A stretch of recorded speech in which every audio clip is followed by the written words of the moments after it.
Hey everyone, so today the topic that I want to discuss that had the biggest impact on me this semester was police use of force.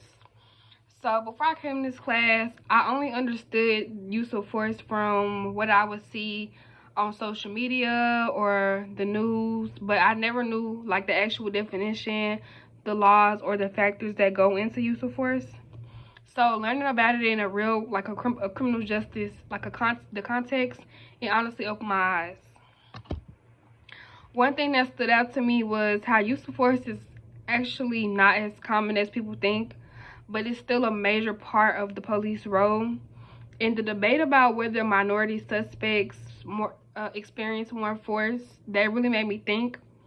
The class showed me that suspect behavior can play a huge role in how officers respond, sometimes even more than race. But at the same time, race is still a factor in certain situations, and that's something that we cannot ignore. Just hearing both sides of it made me see the issue way more realistically and not just emotionally. Learning the difference between deadly force and non-deadly force really helped me understand how much responsibility officers actually have to make in like split second decisions.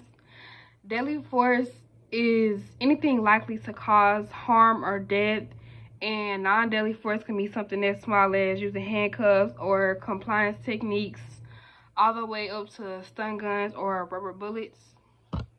I didn't realize how many levels there were and how officers have to constantly judge what's appropriate in that moment.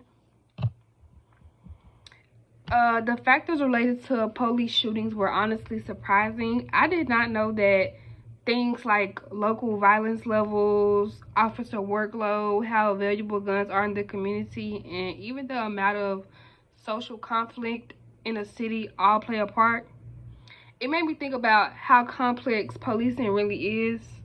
Like, it's not as simple as saying he shouldn't have done this or she shouldn't have done that. There are so many pressures happening in the background. The case that we learned for this was Tennessee versus Gardner. I feel like everybody hears about police cases, but this one actually changed the whole country.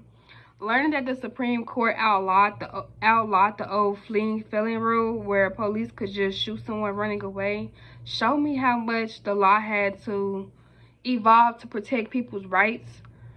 And it also taught me that individual states still control their own policies. So even after that case, departments still had to adjust, create internal reviews, and rewrite their guidelines.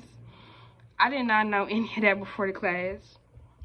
What also shaped my perspective was learning about non-deadly force. I did not know that researchers found that the type of crime heavily affects what kind of force officers use.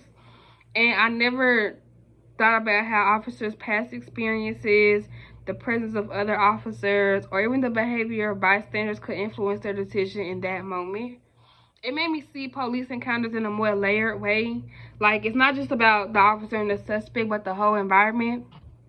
Overall, this topic made me realize that use of force isn't just black and white. There's legal stuff, emotional stuff, safety concerns, and community pressures all mixed in one. And honestly, learning all this made me even more interested in studying criminal justice, understanding how the system works from the inside.